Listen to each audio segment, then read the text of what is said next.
Everybody, go ahead and try to get started. Thanks for your patience. We started a little bit late, but we had people still coming in. We want to make sure that we have room for everybody. We have extra chairs in case, and we want to assemble a lot of part of everybody wants to we can accommodate. Thanks very much for showing up. We haven't had a town hall in person for a very long time, given COVID, and this is Francesca's first town hall.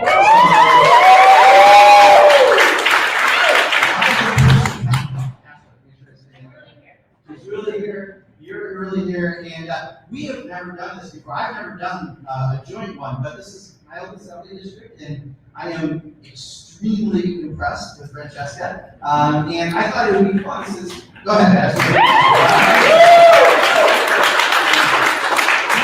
there's so much overlap in the state federal issues that we thought this was a good opportunity to do it together. So there may be questions that only Francesca's going to know, probably involving hard math and stuff like that. There's some stuff that maybe I'll be better at answering, but we'll do our best to try to accommodate everything. So again, thanks so much for coming out. So I just want to say a couple introductory things, and then Francesca's going to, and then we'll open it up for questions. All right, and we'll make sure we make up for the time, so you have plenty of time to ask questions starting late. Just a couple things about what's new. First of all, there's this kind of lingering thing out of the White House that we've had for the last 4 years is gone. So, got a new president. It literally is night and day difference from having Donald Trump there and having Joe Biden. And to be honest, when I first came in, I came halfway through the Obama administration.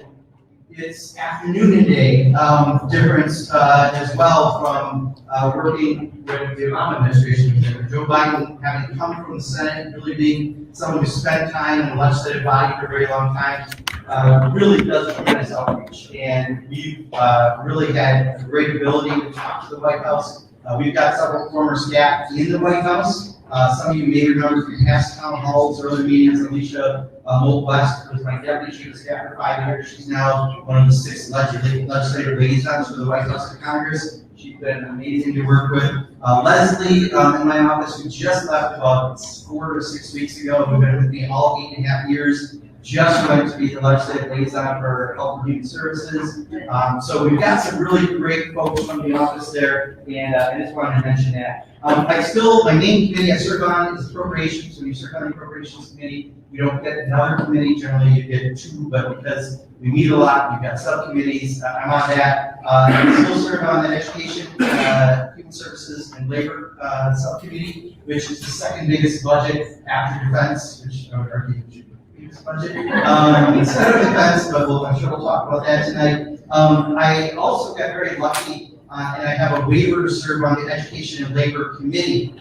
What that means is, on the appropriating side, we kind of do the funding of things. On the standing committees, you do the authorizing, the language, the statute language. So for Education and Labor, I serve on both committees, the appropriating and authorizing. And that's pretty unique, but we have a strong case to do that. We have a few people who do that in agriculture, but I don't think anyone else in the House serves on both appropriating and authorizing. So for those 2 areas, we do an awful lot of work. And then also, I've been fortunate, Nancy Pelosi pointed me to, there's 4 statutory joint House Senate committees. And one of them is the Joint Economic Committee, which is a committee that essentially is supposed to be talking to economists and try to lay out some kind of an economic vision for the country. I serve on that with people like Ted Cruz and others. So anyway, that's kind of the committee assignment. And yes, Ted Cruz is everything. I also started 2 new caucuses. I was, for the last 4 years prior to this session, the chair of the Congressional Progressive Caucus. We did a lot of great work. I'm still very, very active. Now I'm emeritus. I've never been emeritus before in my life. So I don't know what that means. Yeah, it doesn't involved then. But I started a Pentagon reduction spending.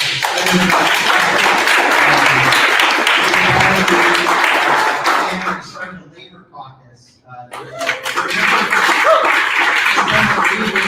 Which is kind of odd given the impact, obviously, in we started that.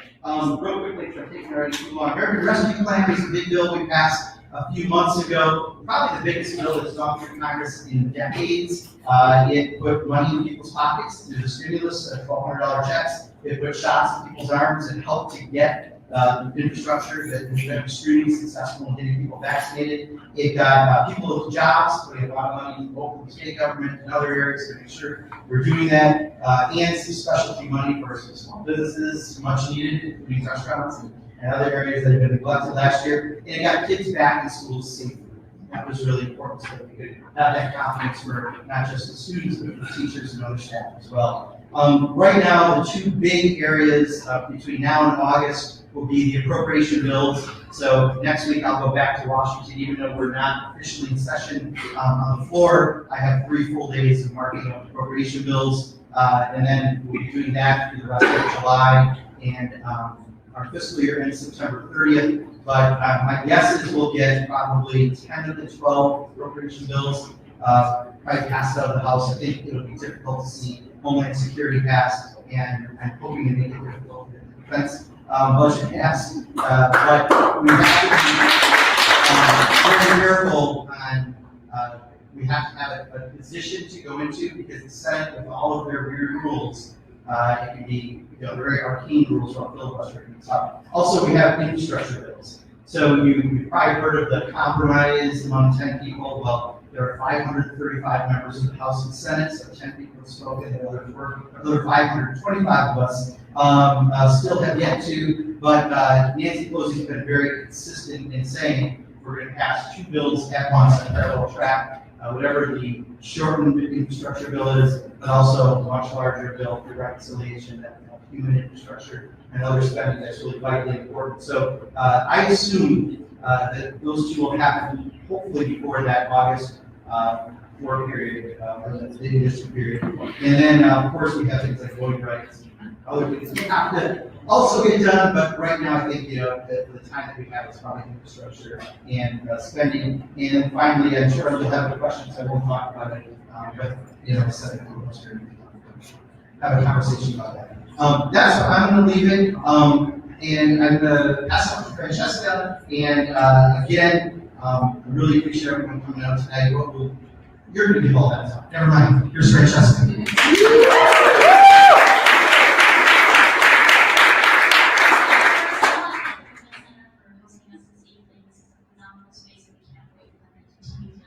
Opening and being able to have more important programming that's very, very vital to our community, for our youth, and for communities that aren't often recognized. So I want to thank you for the Center for hosting us today. My name is Francesca. I'm the state representative of the 76th District of Vermont's Michigan Workers. I am a rookie state legislator. I was sworn in February, and this will be an served 7 months. I'm fortunate to have amazing, engaged community members of community sometimes that we have to change incrementally gratifying. Just want to go over a couple of housekeeping things before.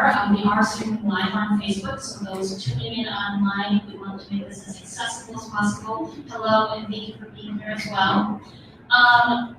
The councilman and I this is your time to ask questions about how government is impacting at the state level, at the federal level, and what we can continue to do to be better for your quality of life. So if you have a question, please come on to the mic. We want to make sure that folks who are listening online also are able to hear your questions. We'll do our best to answer them. If we can't answer them tonight, we're going to make sure that we try to find ways to answer them. So again, thank you for being here. If you want to check out some of the work that we have been doing in the office of the 76, be sure to check us out on social media at State Rep Pocan. And with that, I think this is your time, so please come on and ask questions.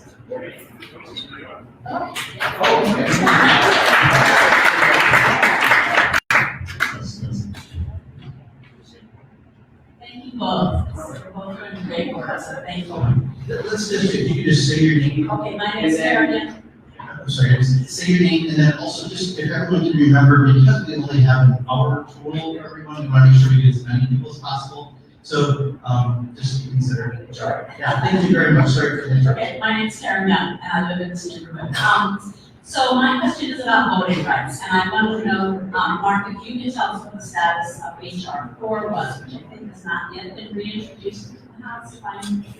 Right, this is the John Lewis Voting Rights Act, and then also the status of the For the People Act. And also the media seems to be giving us the impression that the Democrats' hair should be on fire about what's happening with all those suppressing, the voter suppressing acts. And I'm hoping the Democrats' hair is on fire and that things are happening, at least from the White House and from Congress on that. So if you can keep us up to date on that, that'd be great. Sure, I'll give you the best answer I can, and a lot of questions, and I'm guessing that'll come up tonight, will come back to this. So let me first talk about the filibuster, and then I'll get specifically to your question. Our biggest problem we have is the Senate has, what I would argue, are rather arcane rules around needing 60 votes for the filibuster to pass them. So anything in the legislature passes with a majority of votes, anything that passes in the House of Representatives with a majority of votes, anything in local government passes with a majority of votes, but in the Senate, we have to get by this filibuster. This isn't something that was given to us by our founding fathers, right? This came in later because they never had a process to end debate, so people could go on forever. So they said, we better do something. And that was the initial part of the filibuster. And over years, it kept changing. And that was used on things like pro-laws and other things over the years. It's not exactly something that we should ever be proud of what's there. But it's not, don't let anyone tell you that it's something that is part of the history of this country, and part of the formation, and that it was well thought out. No, none of those things. However, it holds up a lot of things, from voting rights to passing a bill to pharmaceutical prices cheaper to you name it. I mean, we're having this problem. The one way we can get around this is through a process called reconciliation, which has to be a fiscal matter.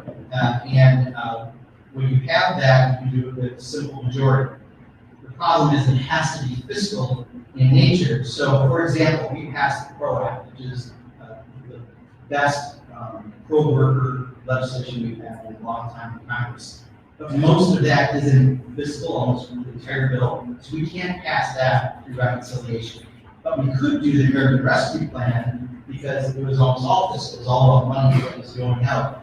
So, and having said all that, the problem for something like voting rights is it's not a fiscal matter. Also, when it's fiscal, the Senate parliamentarian, not elected person, has to determine whether or not it meets the qualifications of a dead senator who had the Byrd rule that tells you what qualifies. So it's, as one member likes to say, it's like they're having a seance with a dead senator to determine whether a bill did go through a reconciliation. So it's a very crazy process that they have in the Senate.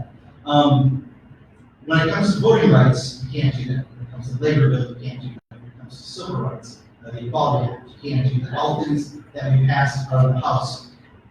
However, if there is an issue area that I think we can unify with the Democrats to maybe figure out a way around the filibuster, is around voting rights. Because right now we're playing whack-a-mole with these states with different, rules to make other vote, including Wisconsin. I think over 200 bills have been introduced in all the states, and Francesca maybe can talk specifically about what's been introduced in Wisconsin. And because of that, even Joe Manchin and others understand that that's against our democracy. It's not a partisan issue, it's a basic fundamental issue. However, we're not there yet with some of those senators. We have to get them to realize that Republicans aren't serious. If you just, I just listened to the radio, I was at Chip Roy, a Republican House member from Texas. Yeah, you've had a number 3 Republican in the Senate. You've had others all say, look, we don't plan on doing anything between now and next November. It's all about the elections. It's about making sure that Joe Biden has a half a term, is what they're referring to it as, if they want to take back the majority. So we have to get Joe Manchin, Kirsten Sinema, and a few others to realize that they're not serious about what they're doing.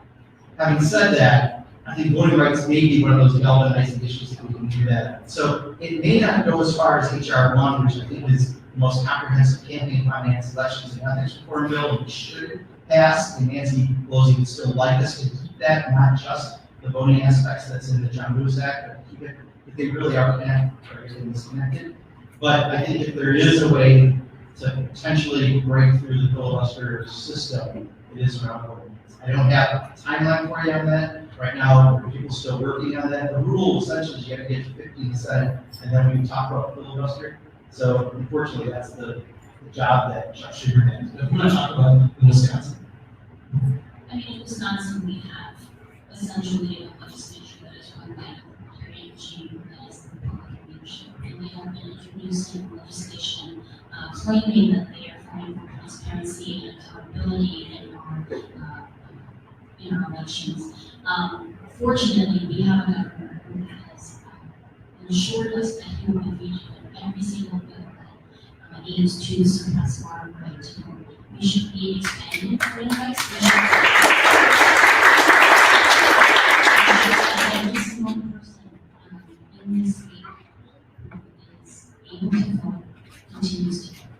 So again, there's a lot of uncertainty happening across the nation with Republican governments and Republican legislatures that continue to suppress the right to vote because they know that's how they're going to win. And so they think they're going to continue to suppress the voices of the majority of the people. We in this state do not have to worry about county governments ensuring that we be vigilant on these bills. And we have a vigilant override when we flipped 2 seats last session, or this past cycle, we ensure that we have 4 votes that are going to ensure that we don't have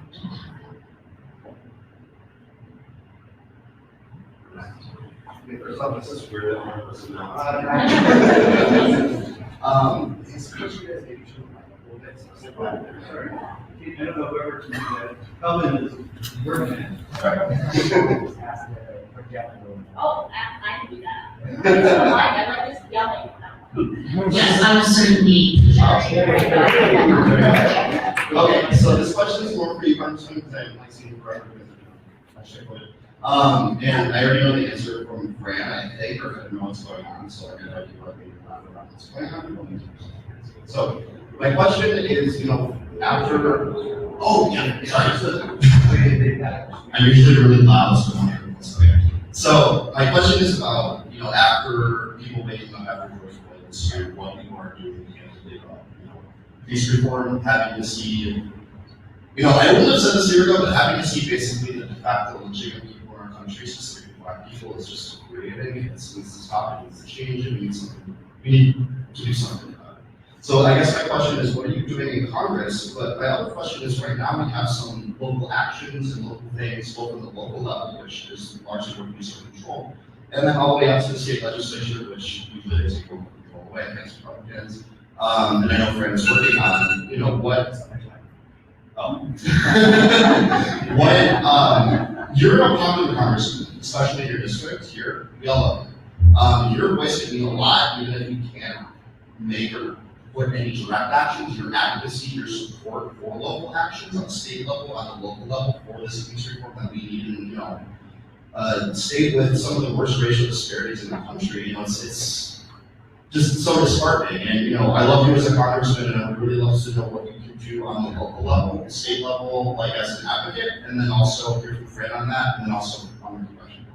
Sure, no problem. So federally, we do we have legislation that we've already passed out of the House, sent to the Senate, go back to the discussion on the filibuster, but that would address some of the policing issues that we passed in last session and again this session. So we've actually taken some action. Kara Bass from California kind of took leadership on the bill. I've also introduced legislation that, for the most part, you're not going to see individual pieces of legislation go through how tight majorities are. So you're going to see things attached to must-move bills like budgets, like the National Defense Authorization, things like that. Just to kind of explain, there are 10,000 bills introduced, but very few will actually pass both houses because of the filibuster. So they'll be going on to must-pass bills. But legislation to have uniform training for police officers around the country, because I think one of the things we really found is whether you're in Madison, whether you're in California, or whether you're in rural, any city, Mississippi, the training is, there's no consistency in training. In fact, in some areas, all that's required is a high school degree, and that's it. Yet, as an individual, you don't know what your necessarily rights and responsibilities are, and we think there should be a certain level of training for all police officers And that's something we introduced, and there's some components of that in the bigger policing bill we did. The other thing that we have done, and I guess we haven't made a big show of it, but we've had police forces contacting us to write letters for grants to hire additional officers, and we're not doing those. So we are not, but we're not doing that right now for additional policing, because first let's get policing right, rather than just adding to that. We've also signed on the legislation, again, as part of the policing bill, to stop giving away old defense equipment to police offices. The police department would be especially well used, so we're trying not to do that. But those are the things that we're working on. Some of it is just through bills that come in. Some of it's through the Progressive Caucus is taking a leadership role on a lot of these issues also in Congress. So I just want to let you know those things, and we'll let Francesca take.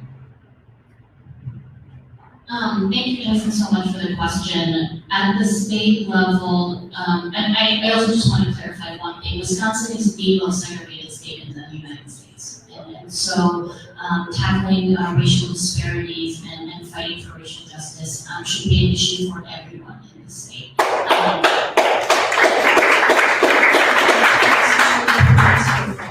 It's really important to remember that we need comprehensive solutions. This is an incredible complex issue. You have issues on a cultural level in terms of we are not attacking individual officers. There is a culture that is perpetuated in policing because it's rooted in systemic racism. The institution of policing itself does need to be reimagined. How we do this is going to be a long and arduous process, but again, we have to tackle from the cultural side, really enforcing that police are a reaction to crime. And what causes crime? This question has been answered in many different ways, but right now, a lot of it is coming from social structures that are inherently racist as well. Our defunding of public education, our defunding of social services available to people who have been marginalized, who have been redlined, who have been historically siloed from being able to prosper and have agency and live up to their potential. These are all historical reckonings that each one of us needs to do, think about on an individual level and continue to advocate on at a local, state, and federal level. I've been, very fortunate to have learned so much from my colleague, Representative David Bowen out of Milwaukee, and we've introduced the Enough is Enough package. The Racial Disparities Task Force, unfortunately, I think didn't even make it to the floor. What legislation that Bowen and I have introduced are very common sense, logical things, just like more commonplace and kind of uniform training. These are things like ensuring officers have contact ID cards, so that if there is an incident between an individual and an officer, he has access to his name as anyone should if you're doing a public service. And again, police are, we pay for police with our tax dollars. They should be providing a service, and right now they are not. So again, really complex issue needs to be tackled comprehensively, and again, at an individual level, collective action, and again, thinking about the culture and really asking ourselves, how do we define safety in our very diverse communities? Safety means a lot of different things to a lot of different people, but for me, if I'm out in the burbs in Windsor and I don't see a single cop around, and everyone here is living to their fullest potential or how much they can be, that should be something that everyone should be avoiding. And right now, people are unable to do that because of systemic racism that is rooted in our policing system. So there's a lot of education, there's a lot of cultural awareness, and us as legislators and elected officials absolutely need to take on those laws as well.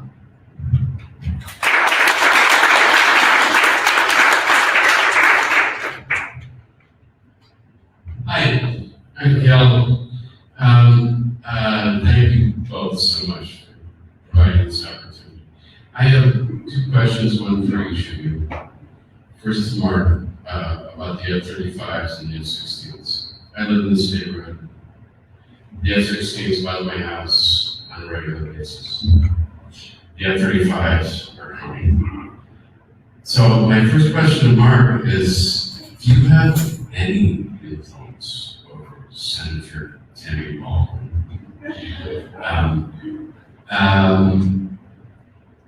I have written to her so many times, asking for just basic information. Maybe you can provide me some of this information. What are these planes protecting me from? I want specific information about how this is protecting me. It is creating devastation around the world. How can we end this? And I guess the main thing is, how can we prevent the F-35 from coming? I want to see the F-35s and the F-16s recycled into tractors and snowmobiles. We do not need these, okay? So that's my question to you. The first is,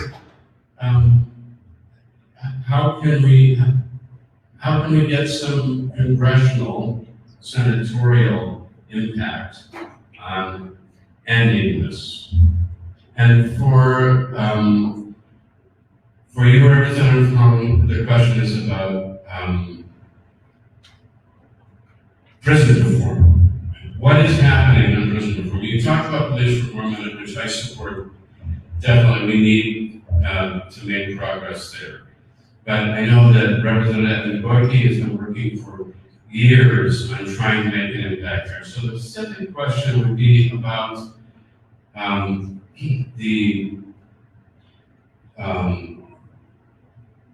the rules that we have for sending people back to prison after they've broken the rules. This is what is creating the revolving door that is maintaining the population in prison that we have right now. You know, I worked on this for years, covering it as a reporter, and I don't really see substantial change. What's your view on actually changing this so that we can, once people get out of prison, they really have a path that doesn't end up going back through that revolving door? Thank you. I'll start with that. I know a lot of folks are here for that, so I might go a little longer on this answer just because I want to share information. One thing that I don't think you're going to like to hear, but I think you need to hear, is Senator Baldwin, or for that matter myself, don't have any direct say in this. It is the Department of Defense. I can tell you, we have written at least 5 letters to the Department of Defense. I've had multiple phone conversations with them. They give me a pat on the head, but just like their budget that never gets audited, just like the OCO slush fund that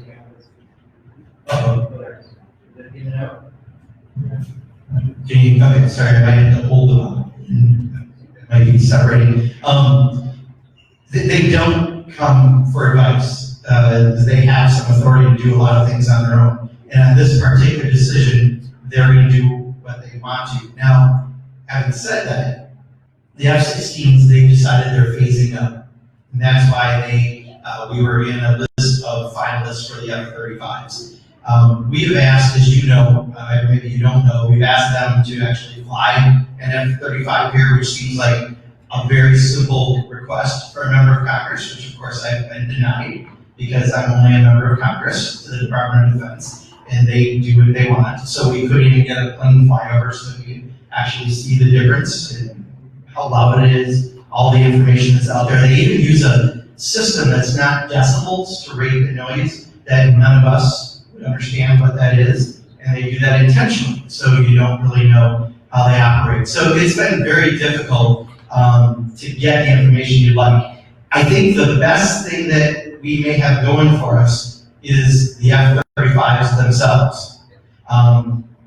Last year, they reduced their deficiency list by 2 deficiencies out of 871.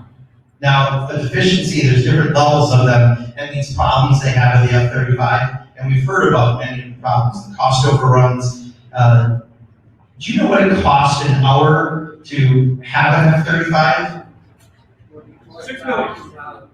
$38,000 an hour, right? So just as the operational, not counting all of the other costs that are out there. So it is an extremely expensive plane, but right now there's a lot of scrutiny on the F-35 itself. So we wrote just this year to the Department of Defense saying, hey, given the fact that we're not sure if Congress is going to keep approving F-35s, could we again look at having something different as a mission here at Truax? Could you do healthcare? Could you do something else at it? And Danny, are you here? Was the response a non-response or no? I forget. We said it's coming. They said it's coming. Yeah. Regardless, they said no, nothing has changed. As they said, nothing has changed their plans at this point. So you can contact Senator Baldwin, and her staff is here today, and she, I think, is very responsive on getting back to people on things. But she cannot herself. Okay, do you want me to finish or do you want to talk? Okay, I thought so, thank you. She herself can't do it. I don't want anyone to think that because it's not correct. We have a problem, period, with the Department of Defense trying to do this. We're hoping we get somewhere. One thing I can say that we did get was $50 million in the last budget, $75 million in this budget for noise mitigation. So if the worst case does happen, we want to make sure that people aren't harmed. As you know from one of these sound study, out of the 12 or 1,400 homes that were affected, over half weren't eligible for money, either because they got previous money or something else. We wanted to make sure that that's addressed. Other things, but the best thing we may have going for us is the F-35 itself. That there's plenty of faultiness to the system, and that may be out there, but we are going to just, in fact, recently we asked to have another conversation with the Department of Defense, this time not a letter, but actually conversation.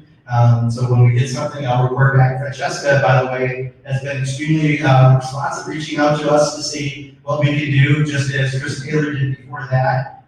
So you've got strong representation at the state level on this, and I want you to know that. But my hope is that as we look at the defense budget in general, we had an amendment in the last budget to reduce defense spending 10%, and we got over 90 votes. Now, the reason that's significant is twofold. One, when Dwight Eisenhower talked about the military-industrial complex, he said it for a reason, because it's true, because every single district has a huge footprint of jobs related to defense spending. And that has been very successful in them keeping their budget as high as it is, and why there hasn't been the real scrutiny that's out there. I have a company in my district, I won't name the company, that makes a part about as big as your pinky that goes on submarines. And every year they come in and ask me to buy more submarines than the Department of Defense actually requests. You can multiply that by other districts that have bigger footprints, and you can see part of the problem. Recently, I think it was 120 lawmakers, and I have the note here, wrote a letter saying to build F-35s because of some footprint issues they have. So we're facing those kind of things as well. But that's the first part that's significant, was that we're fighting against that and trying to cut the Pentagon budget. The second part is, just 3 years ago, Bartleby had an amendment to cut 1%, and we only got 70 votes. So we moved from 70 votes to 90 votes, from 1% to 10%. And the way we did it is we're working with all the national groups that care about this issue. So we have one voice and one strategy. And right now, the strategy is around still, of course, reducing Pentagon spending, but secondarily, trying to redefine defense. I think every reasonable person. Pardon? It's called diplomacy. Diplomacy, I agree. But we have the biggest threat we've had in the last year and a half in this country has been COVID. And just the increase in the Pentagon budget this year, the 1.7%, versus the 16%, because this is in discretionary funds, as we refer to things as discretionary and non-discretionary, things like Social Security and others are in the non-discretionary funds that Congress has more ability on. The non-defense discretionary spending got a 16% increase, defense got a 1.7%, but even that 1.7% is 150%, the increase is 150% of the entire Center for Disease Control budget. And yet, there's no question the biggest challenge we've had has been COVID. So we're trying to have a redefinition of defense, which would include healthcare, which would include climate change, which would include other issues. And let's take some of the defense dollars and use them for those items. That may be the strategy, just going forward, because from conversations with the White House, conversations with all of the different peace and justice groups we're dealing with, that may be the strategy going forward. But we got I kind of took a sidetrack on defense spending, but I wanted to explain that to you. We had a 20% increase in defense spending under Donald Trump at a time of relative peace. And to even build off of that, we hated to see. We were hoping for at least flat funding from the Biden administration. They were going to, but the defense secretary wanted at least an inflationary, so it was 1.7%. We're still fighting all of that. But and the NDAA is the other part of the National Defense Authorization, and that generally would happen before the budget, but they know because there's only a 5-vote margin in the House and a 50-50 Senate, it's not likely to get done in the way it normally does, so that's postponed as well. So I think there's a lot of question marks on the spending side on defense right now. We're not quite sure where we're at, but I just want you to know at least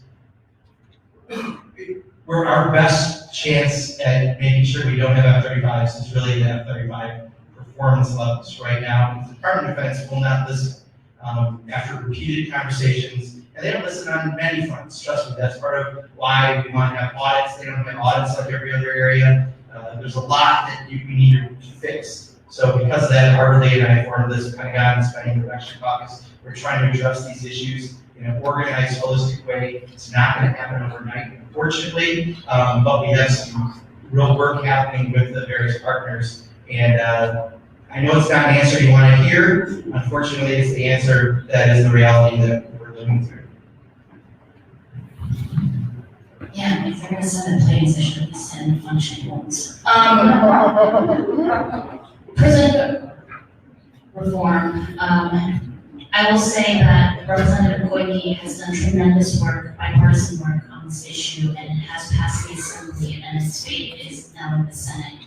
And so that expungement bill, I do see him in his office continuing to do that work and ensuring that it gets passed in the Senate and into the governor's desk. And I look forward to assisting him however we can.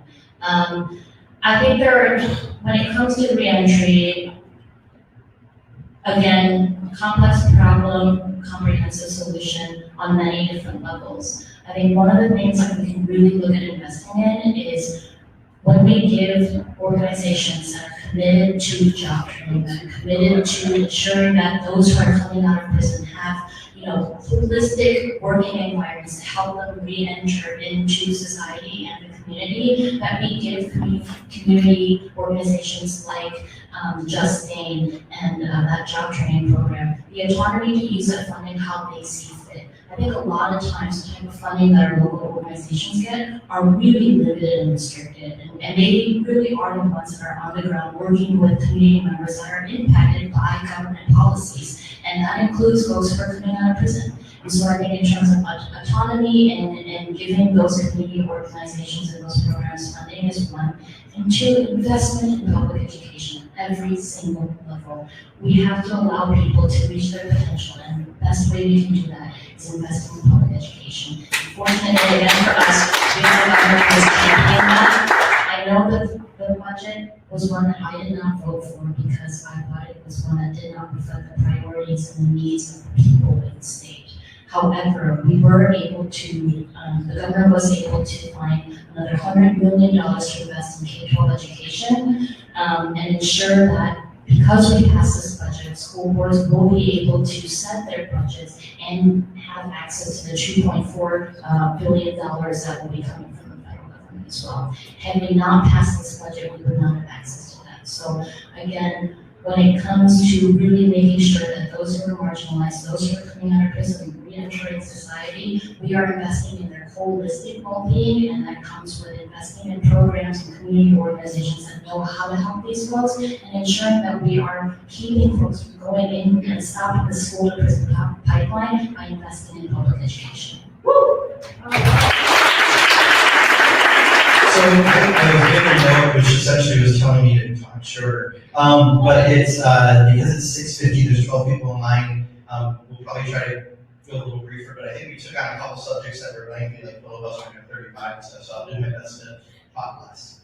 All right, my name is Alyssa, I'm from Madison. I think this will be an easy question. So my question is about the Every Kids Outdoor program, which currently, so for both of you, and there is a discussion on the federal level to have $25 million in funding. And if you're not familiar with the Every Kids Outdoor program, it gives free access to fourth graders and their families to our national parks. And part of that funding would also give funding to the state in order to fund access to state parks. So currently at the state level in Wisconsin, we have Assembly Bill 375.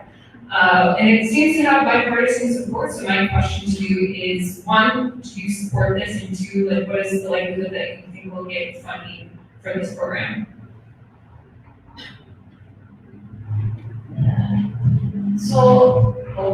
Sorry, that's really much hard. I absolutely support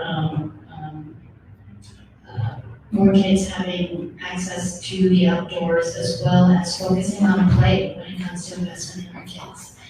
In terms of AB 375, I am not currently a co-sponsor, but I absolutely will look into the current pathway of that bill and speak to the authors on passage. And if there's anything we can do at the federal level to help on funding, definitely we do a lot of work in the national parks and trying to fight Republicans from selling off lands. And we just actually got some great wild horse language in to protect the wild horses.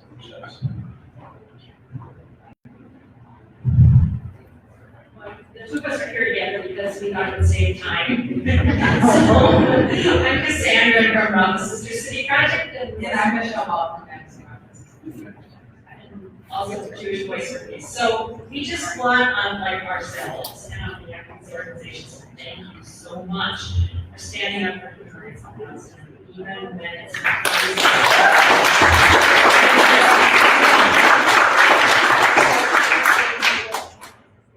No, thank you very much. And, you know, I was talking to John Nichols over the weekend, and, you know, he mentioned a few other people. Like, I didn't plan on doing this. You know, this wasn't something that I came to Congress to do, but it kind of came out of going there and seeing things, right? And, you know, I've always been a budget guy, but in the legislature, you know, on appropriations, I think you show your values best where you put your money. But when it comes to human rights issues, from helping for the Sister City in Columbia that Tammy Baldwin and I helped for years ago, you know, this is one where, you know, we have to do the right thing, and not enough people speak out on it, and I'm very, very happy to. And I would also say that if at some point you do want to formalize the Sister City relationship with the City of Madison, you have my complete support to do that, because it would be truly unique in the entire country. And every conversation I have with our State Department or with anyone from the Israeli government is that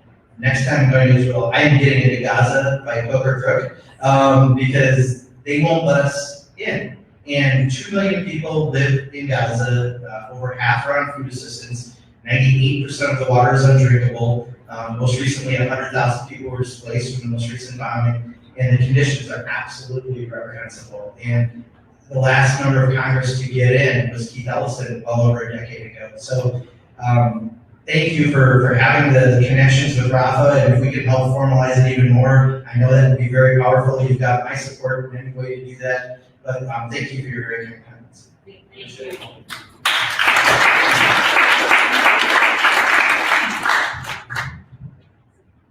Hi, my name is Anna Holmstead. I just want to say thank you so much for both being here and for yourself available to us.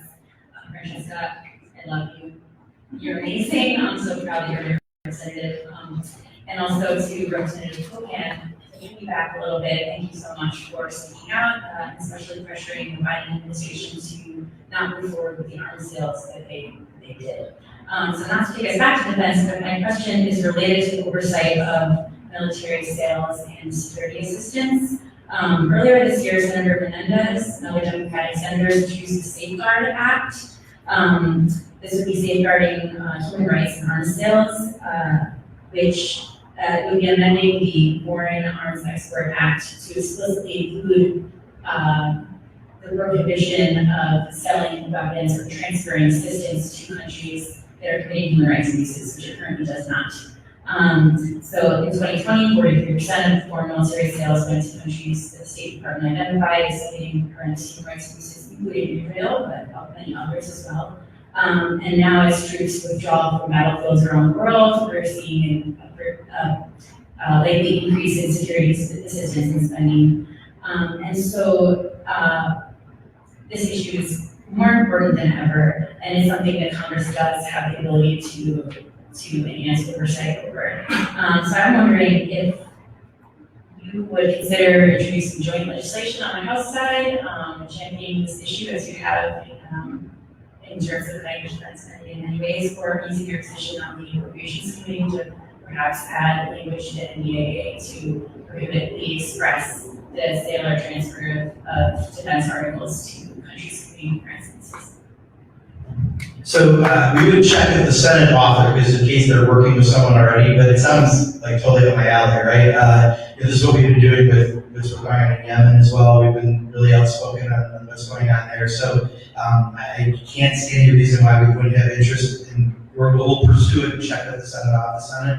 But this is what I think, and this is the controversial part right now that a few of us only were willing to say, but we think there should be restrictions on aid to Israel as well, because when we have the Iron Dome, the idea is if a missile comes in from Gaza, you take it out, no one's dead, it de-escalates things. But if you use it and then offensively kill hundreds of people, including scores of children, and displace 100,000 people, that's not the intention of why we gave the assistance. So we do think that we should have restrictions on spending like that for giving help. So we'll look into it and be glad to get back to you. Thank you. Hi, my name is Senator Menendez. Just until recently, I was the president of one of the unions on campus. I think both of you for all of your outreach to the labor community. I'm actually here to ask about East Washington Avenue. So 2 weeks ago, I pulled up at 2 in the morning and happened to pass by police taking photos of what turned out to be Sean Briscoe's dead body on East Wash, which is the first death in the past week or two, and then happening a couple days later. So my question is, we have a governor who has supported the I-94 expansion, who has, I believe, passed a budget today that even allows 15-year-olds to start driving, while many of our schools don't have safe biking or walking routes for children and teenagers. And then of course we have the highways that are often run or effectively designed by Wisconsin DOT, which our governor also has impacts over. So my question is, how can we get our governor and federal state to design our systems for connectivity and accessibility and not for car level service? Thanks.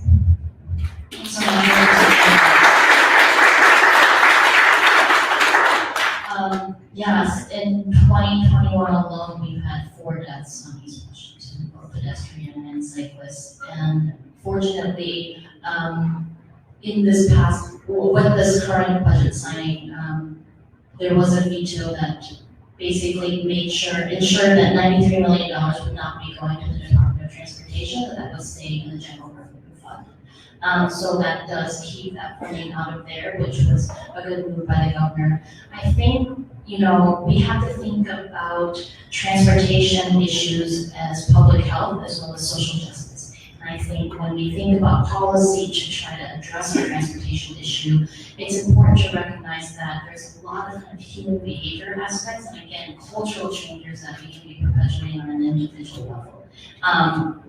I was adamantly opposed to I-94 expansion. I know that it perpetuates a lot of systems that I think we should be moving away from in terms of how highway expansion and accessibility into certain areas of economic growth displaces those who already do not have the mobility to get to places where they may be able to prosper better economically. So I think in terms of state level, changing the governor's mind or, trying to challenge him to really think differently, we have to continue to be leaders here in Madison. And push, I think we have to support Vision Zero, which is a commitment to reduce traffic fatalities to 0 by 2030. We've seen programs like this work well in cities like Portland.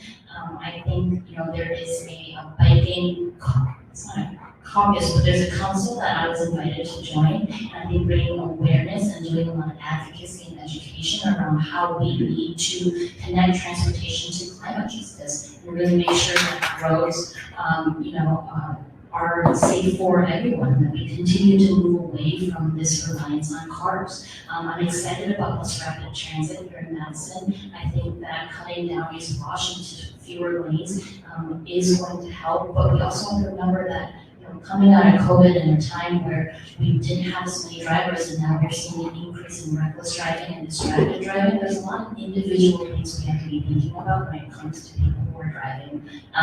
Do I want to prohibit, and mandate more regulation for drivers? Absolutely. I think that's going to be an uphill battle, but absolutely one that I'm willing to challenge the governor on.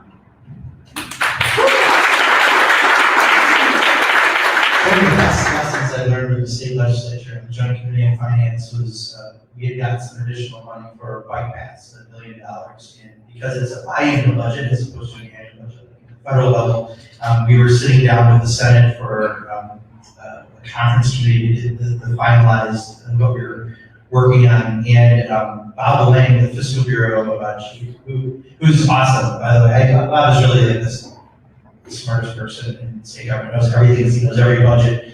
And as we were going through this, I had got a commitment for $1 million, but he then said, because he knew I wanted more and I couldn't get more, the Senate goes, that was annually, right? And I go, yes, because that instantly doubled the money, and we got $2 million for bike path. So I learned a very good lesson that day, and Bob Lang deserves credit for it. I can tell you one thing that I'm really proud of. We just got an earmark, and I don't think it's been officially announced yet, but $6.275 million to reconstruct the Atwood Avenue between Fair Oaks and Cottage Grove Road to connect the existing roadway with pedestrian and bicycle multi-use paths and to reconstruct the Lake Loop bike path. So it's almost exclusively for bike-related activities. The city of Madison had this as a priority, and we were able to get that earmark in the surface transportation bill that's moving. So we're trying to help by getting actual funding to go towards the bike paths and finding those alternative routes. So I just want to announce that.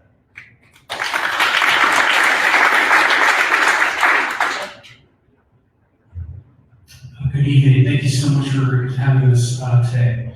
My question is involving folks with disabilities and things like that. During this current time that we're in, we've had actually some really great opportunities in innovation and accessibility for those with disabilities, like doing work from home and like these type of like opportunities.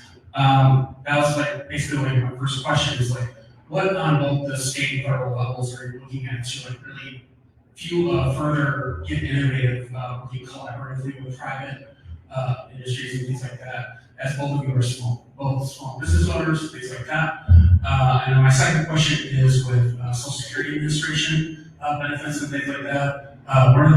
What's working at Mark's level with like, trying to further expand on that for allowing benefits and like certain things like that. Thank you so much. So I give you more information in a few days, but what we're actually going to have in the human services area around disability funding will likely mirror what Joe Biden put in there, which are some increased funds. But Sunday morning is when they're releasing it, and I haven't seen the final language. So, and Monday we're voting on it in subcommittee, and later in the week we're voting on it in the full appropriations committee. So I wish I could tell you more, but we'll get back to you on that. On Social Security, let me just give it a 30,000 foot and then kind of come back. But There's a bill that John Larson from Connecticut has that I'm a strong supporter of, and quite honestly, over 200 Democrats are on the bill. So we're so close to actually being able to move it forward, except for probably the filibuster problems in the Senate, which would be able to give longevity and additional benefits through Social Security. And that would be in multiple areas, including a different index, it's a consumer price index, which would be awesome. And it would extend the fund by raising the cap, because right now at around, I think it's 136,000, give or take, you don't pay any more to Social Security. It's actually a regressive tax. We quit taxing people when everything else should be on a progressive system. So I think it is inevitable that we'll do some of those changes, and there will be additional benefits and other things within that. I hope John Larson's bill is the one that we work off of, because I think it's the strongest bill out there. But on the other information, we can try to get back to you, because I see you're standing next meeting, so we'll let you know. You got thinner. I'm worried about that. That's half a day. I know. This is the other, not half. But it's, everyone knows, my staff that are here real quick, and you probably want to do this too, Francesca. Dayton is my district director, Dayton Breezy, many of you know for 8.5 years. He's been there. He's in my office in different roles. And then who else we have here? We have Marlo was here, Calvin was working the lights, all right, and that's it, in the office. Okay. So, and I'll let Francesca do her introductions and anything she wants to say around this one. I'll address the question first, and it's such an important one. And I think when it comes to our disability community, agency takes priority. And I think investment in public transportation is actually one of the really great ways to ensure that those in the disability community, are able to thrive. And again, I talk about potential all the time, because I think too many of our current policies really just thwart potential in individuals. And so when it comes to investing in public transportation and really making sure that those who have mobility issues or those who may not have access to a bicycle or a car, that they have other ways to get to their job, to go see their loved ones, and to continue to be a part of the community that works really well for them. And it's our job as policymakers to ensure that they have that access to mobility so that they continue to have agency over, how they want to be a part of the community. So I would say investment in public transportation, and again, we're going to continue to push the governor to ensure that we get that backfill of the money that wasn't included in the budget to invest in public transportation here in Madison. And then I have a phenomenal team here. I'm sure many of you know the person that I literally cannot live and breathe without, my chief of staff, Nada Al-Kashi.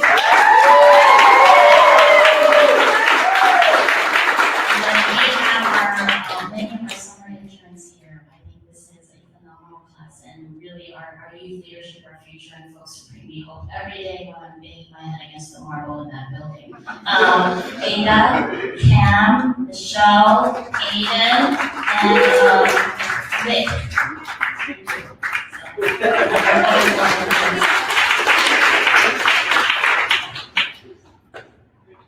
So my name is Richard McGowan. I'm a local physician, and I met with Congressman Pocan a couple months ago. Thank you again for that meeting. This is a bit of a follow-up, a little check-in. And it's on health status and Medicare for all. Here we are at the tail end, hopefully, of the pandemic. It's killed 600,000 people. A Lancet study attributed about a third of those to our unique for-profit employer-linked healthcare system. Congressman Pocan has co-sponsored Medicare for all every time it's come out. I met with him to talk about what he's going to do personally to pressure his colleagues to get behind the bill this time around. I say this with urgency because healthcare reform only comes about every 10 years, and then the window closes. Right now, your party is in power. Narrowly, but it's in power. And people can joke about it. I want to know that Democrats are doing everything they can to move this bill along. So for example, when I met with you a few months ago, you said there would be hearings. There would be in the various committees you both are members of, the caucuses. What has been the development since I met with you last? And what are we going to do in this very narrow period to push this legislation along? The last thing I'm going to say is we touted the American Rescue Plan earlier in the meeting. That was a $52 billion giveaway to for-profit health insurance companies through COVID subsidies, which is laughable, right? Why are we touting that as something that, to cheer when 1 in 5 or 1 in 2 Americans, 50% of Americans say they can't afford health care. Cobra health insurance is ridiculously expensive. When it runs out in September, what are those people gonna do? Last point, I've seen a change in timbre and tone in Democrats in the last few weeks. Even people that were co-sponsors of the Medicare for All bill, like Congresswoman Drexel, talking about Medicare expansion, as if that's the new target, the new goal. I don't want to see lowered expectations. My patients depend on it, and I don't see this acceptable. Thank you.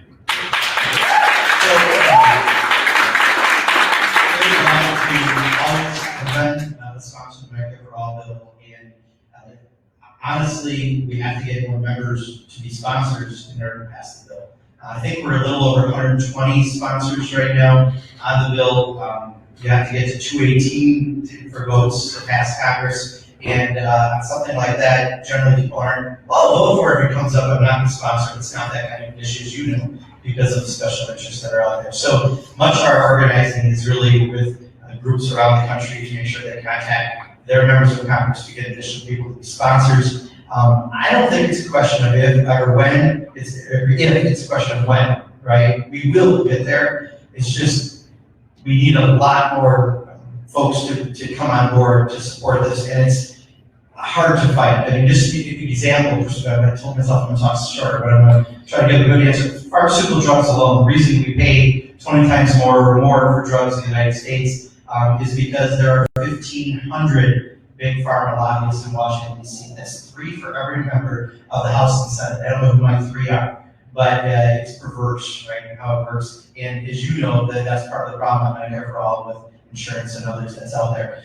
What you're hearing from Representative Jayapal, just so you know, is not an inch less of support. She's the lead author of Medicare for All. Is in the reconciliation bill that we're saying is going to move on a parallel track, that we have to have 50 votes in the Senate.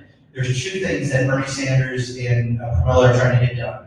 One is to add additional benefits to Medicare for permanent, so we add medical and dental and other, I'm not going to start doing the list, I know those 2 are in there, but there's a list of additional benefits. And the second part that we have a little less support from the White House we're working on is he did promise to lower the access age to Medicare down to 60. We obviously want to go even farther, but those are things that they think they can possibly get put into the reconciliation bill that we can get done with a mere 50 votes as part of a bigger package. And that's why there's efforts on those 2 right now. And then those would be big improvements right now to get while we're still getting the additional support to pass Medicare for All. So just want to explain that's why. So Pramila is, she's one of my best friends in Congress, not one hair less committed to Medicare for All. It's a matter of right now what's in front of us is a bill that could very likely move by August, and that's where we can expand it in a couple of areas. If that passes through reconciliation, great.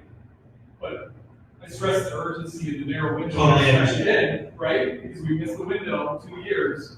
Congress let us, we're not waiting another 10 years in administering health care to people who. Yeah, I hear you. The problem is when you look at the Senate, and this is why every single day I thank Tammy Baldwin for much of the work she's doing. I mean, not to call out names, but Joe Manchin, his daughter runs the Appetite company.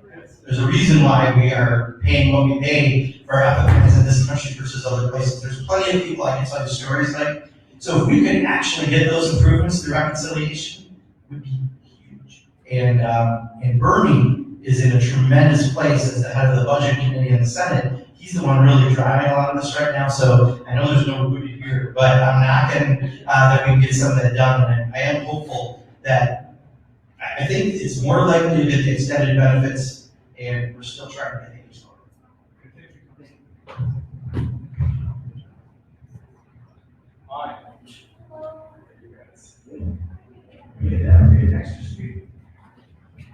Okay. Hi, my name is Alex. How's everyone tonight? Everyone's tired.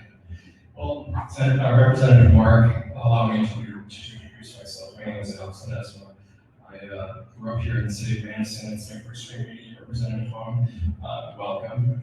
Thank you for coming out and doing this town hall. I think it's important for your constituents to come out here and express their grievances if any. So last year, We went through a lot.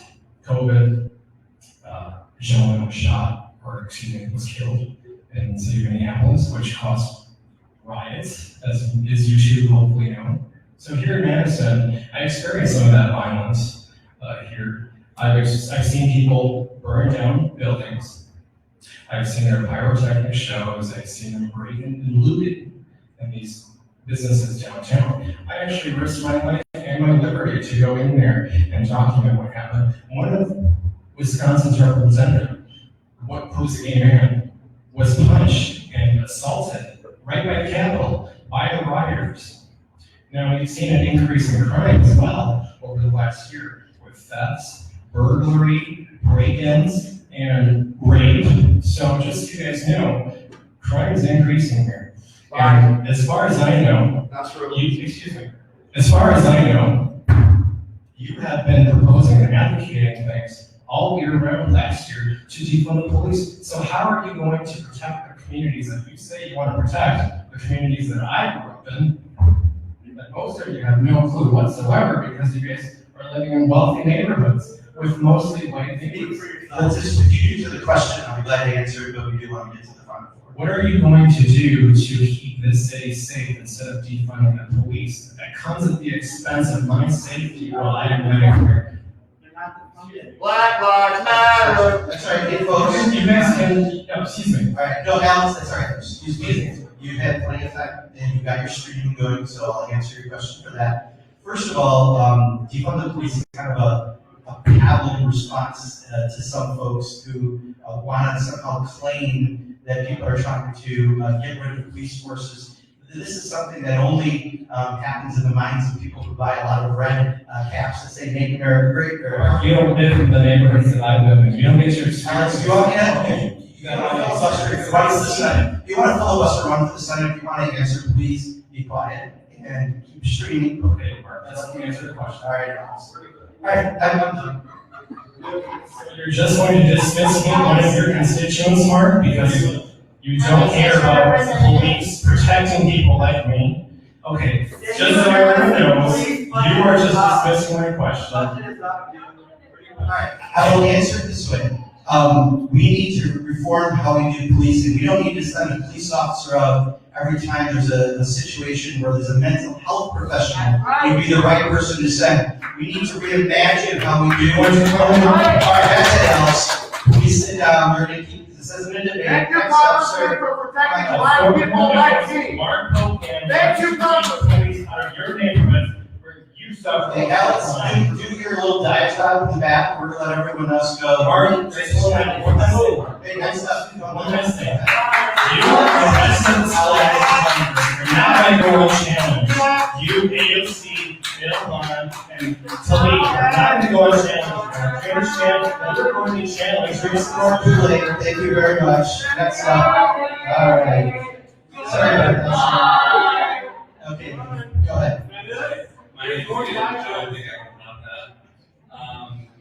But I want to say a lot of people work very hard to elect Democrats to unify control of Washington.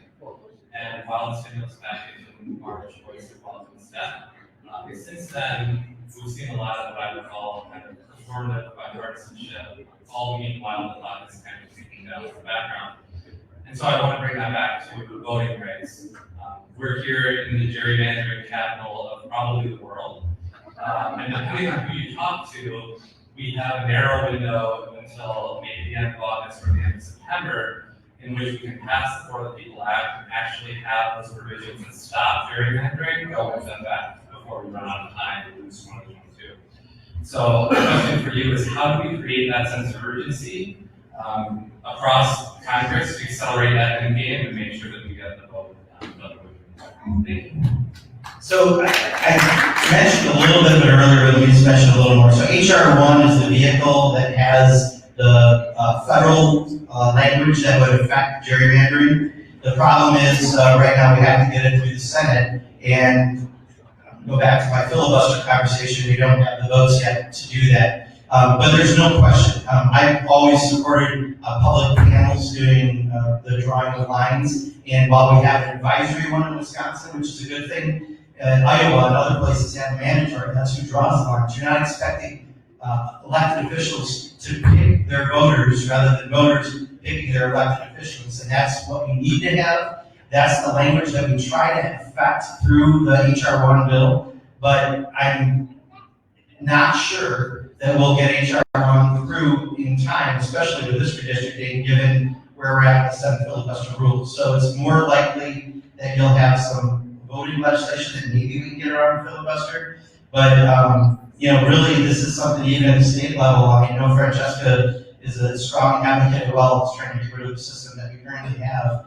And we just need to build that grassroots support as strongly as possible. 61, 63 counties in Wisconsin and 72 have had non-binding referendums strongly recommending we do this, and yet we had the Wisconsin Counties Association recently saying we should put redistricting off 2 years so they can keep the gerrymandered lines they have for 2 years, more years. It's an absolute real problem. It's fundamental to almost everything else. I think campaign finance and gerrymandering and those issues. And I wish I could give you better answers other than HR1 is the vehicle. We've passed it out of the House, but we've got some issues with the filibuster in the Senate. And let's keep in mind that bipartisanship is what the majority of the people want, the voting people want. And so when we talk about bipartisanship, it's not Democrats and Republicans getting along. It's what the people want in terms of supporting policy. The people of the state want fairness.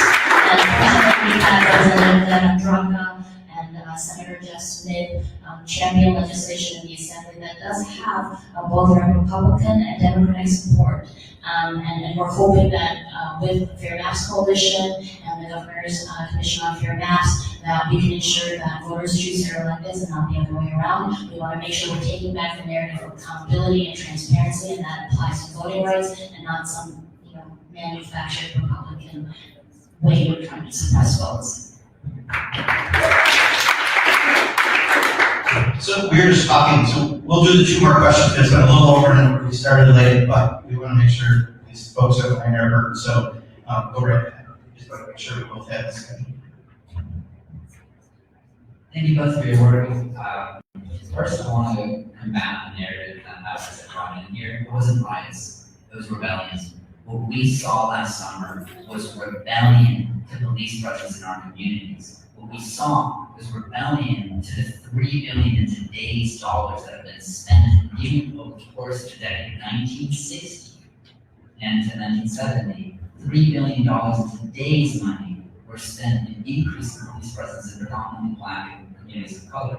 What I'm asking you is, what are you doing to end the imperial power of the United States?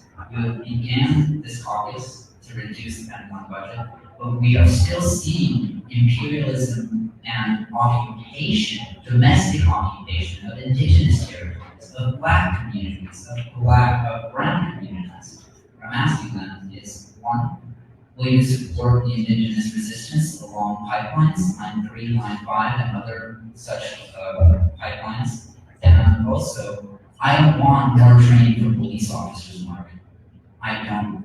What I want is the full abolition of police officers and the actual commitment to safety that is defined by our community members.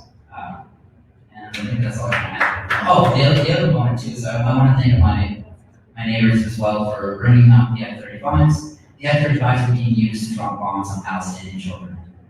We need to talk about that. We need to stop spending money to fund these war machines that are polluting our earth.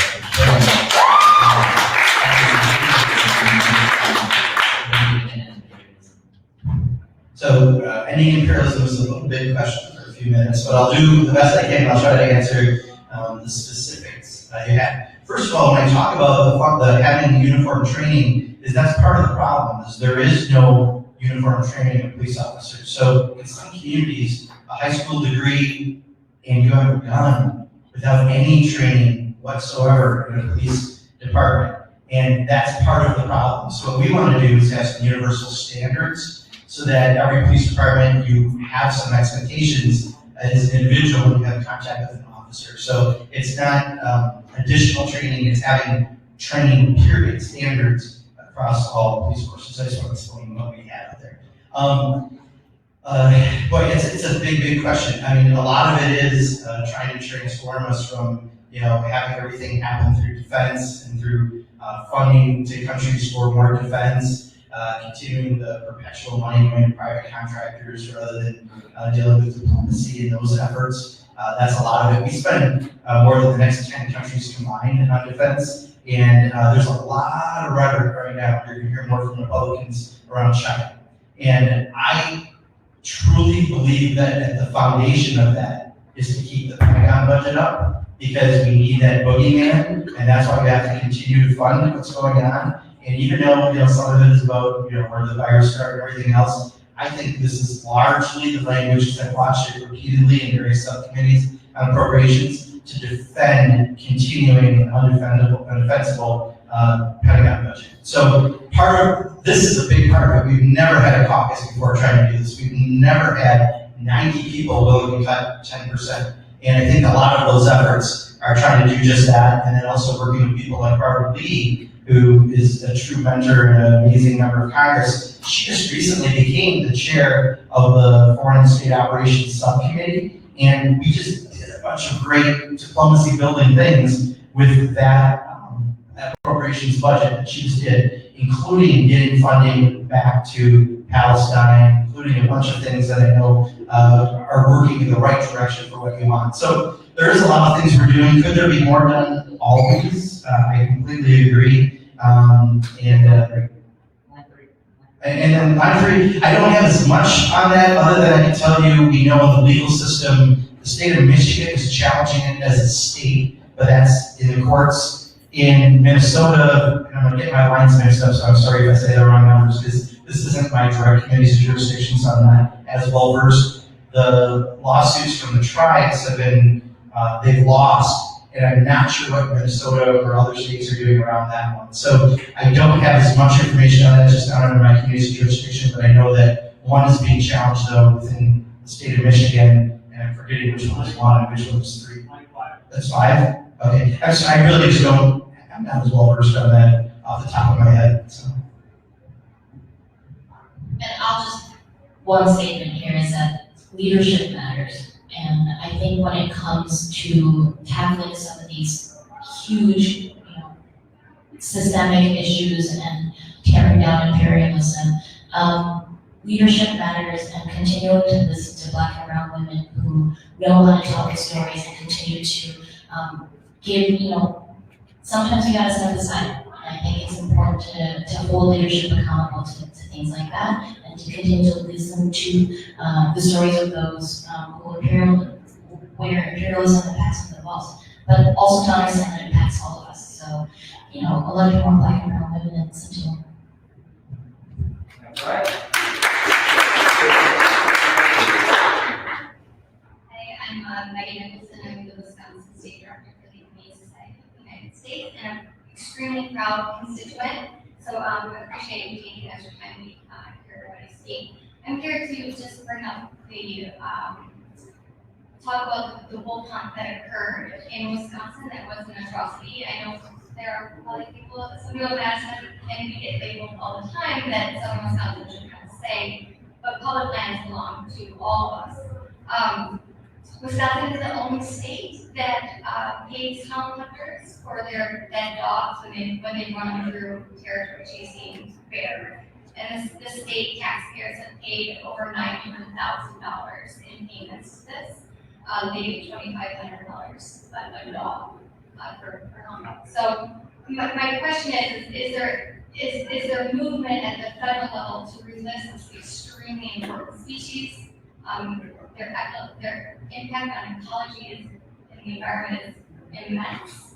And also, is there any the citizens statewide, hunters and farmers even agree that Act 169 should be revoked, and we should not be the only state that has mandated.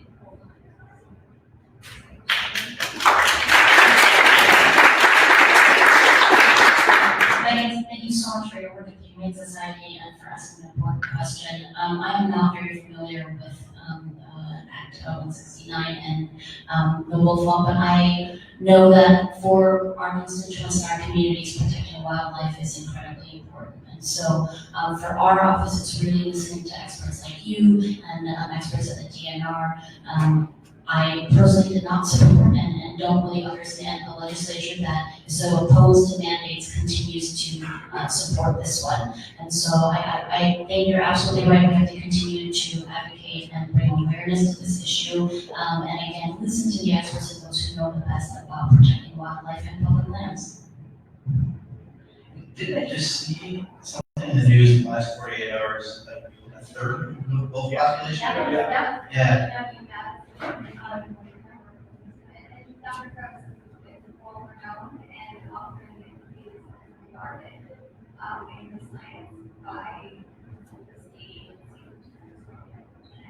And as you probably know, we've done all legislation to do this, as well as multiple letters. I don't know the status of where that's in Congress, because right now my head is completely in appropriations, because one more month of that. But we'll look into it and get back to you, see if we can get any updates on where it's at. But you know, we've always been very supportive, and I might mention that at the your National Association, we work with Russ Feingold's daughter, who works with the U.S. Humane Society, and she's been one of the tremendous advocates for trying to get this goals as well. So thank you for that.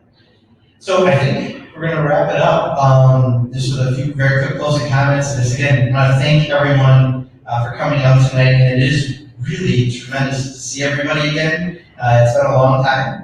We've done some, both of us have done online town halls and things, and those are all right, but nothing beats having a face-to-face conversation, pointing out who is on our staffs here, so you can talk directly to those folks. And we really appreciate you coming out. You know, as always, reach out to us on anything we can help you with. You know, I will throw in this one thing, because we really got to let people know. We get a ton of calls right now on two subjects. One, people didn't get stimulus or other checks, and hopefully you'll get the child tax credit, which is amazing that we were able to get out there and need to make that permanent. But people reach out to us on that. The other is on passports. And I just want to mention this because if you are doing any international traveling, it is at least 12 weeks, if not longer, right now on this, and we need people to plan ahead. A lot of people are telling us they have a wedding coming up and they come to us a week before. We can't help you. There's nothing we can do about it. We've had people travel to Minneapolis, the Chicago office is extremely backlogged. So I'm just mentioning that because the number 1 and 2 item right now that people are contacting us in our local office to help on are those two. We can generally help navigate funds that you should have got through stimulus or other things. But on passport, there's really very little we can do. So please plan ahead. And as always, reach out to our office on any issue. I remember we used to be 78, 6, so the number changed, but you get a lot of letters, emails, and calls, as we do, and we really appreciate that. Even if you think we agree with you on an issue, please reach out to us, because Alex reaches out to us. Or is he still here? Okay. You know, we need to have those numbers to be able to really know what people think, and please continue doing that, because we need to hear from you on every issue, and it really means a lot. And those personal stories we often tell in committee hearings, and those are unbelievably helpful, and it helps us to connect things to districts. So I'm just going to leave it at that. Thank you very much. Echo Mark's words. Thank you all so much for sharing space today. It is incredibly important that you continue to stay engaged, because we are very grateful that we have some of the most engaged districts in the entire state. It's also important that, you know, as you're reaching out, we're doing that work too. So we will try to continue to be more active in the community, to meet you where you are, and again, listen to understand, because we are grateful you're sharing your stories with us, and that you continue to be engaged. Go Bucks!